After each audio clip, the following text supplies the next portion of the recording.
Hello everyone! In this video, I'll show you how to update the Instacart app.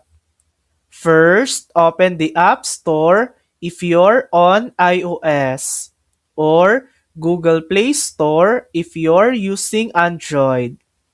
Next, type Instacart in the search bar and tap on the app in the results. If your app is outdated, you'll see an update button. Tap it to download and install the latest version.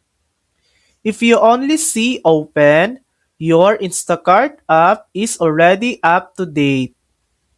To make updates automatic, tap the three-dot menu in the top right corner and check Enable Auto Update.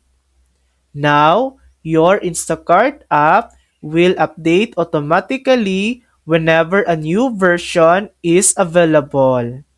And that's it. Your Instacart app is now updated and ready to use. Thanks for watching. If this video helped you, please like and subscribe for more helpful tutorials.